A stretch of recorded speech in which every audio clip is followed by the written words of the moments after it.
अब हुकूमत ये कहती है, PMLN और पाकिस्तान पीपल्स पार्टी की, ये जो कुछ हो रहा है इमरान खान की वजह से हो रहा है, अगर इमरान खान ये सब कुछ ना करते तो हम इस्टेब्लिशमेंट के इतने नीचे ना लगते। लेकिन नाज़रीन, मामलात ये हैं कि इमरान खान के साथ पब्लिक जो पॉपुलैरिटी है, पावर है, जो सेंटीमेंट्स हैं, उनको काउंटर करने के लिए मौजूदा हुकूमत के पास ना ही तो परफॉर्मेंस है, ना ही ट्रांसपेरेंसी है, और ना ही कोई अच्छी काबीना है जिसको प्रेजेंट करके मौजूदा आवाम की जो तवज्जो है उसको हासिल किया जा सके या फिर आप वोट हासिल कर सकें।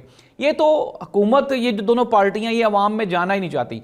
और पाकिस्तान पीपल्स पार्टी को भी इस बात का अंदाज़ा हो गया है कि जो खमियाजा हमने मुस्लिम लीग नून का साथ दे के भुगता है और आइंदा जो भुगतेंगे तो ये इससे भी ज़्यादा खतरनाक होगा। DG खान में पाकिस्तान पीपल्स पार्टी कह रही है जी कि हमें वोट पड़े हैं तो हमारे खिलाफ धांधली हो गई।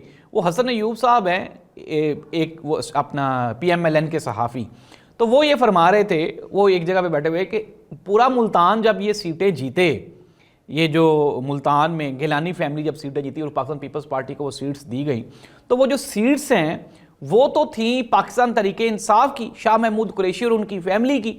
तो वो सीटें किसको दे दी गई? वो गिलानियों को दे दी गई, पाकिस्तान पीपल्स पार्टी को। तब तो पाकिस्तान पीपल्स पार्टी बड़ा खुश थी कि देखें जी हम इलेक्शन जीत गए हैं। तो आज DG खान में जब एक सीट पे आपको आपकी वो जो ख्वाहिश के मुताबिक वो सीट नहीं मिली, तो आज आप करप्शन का और धांधली का वावेला मचा रहे हैं।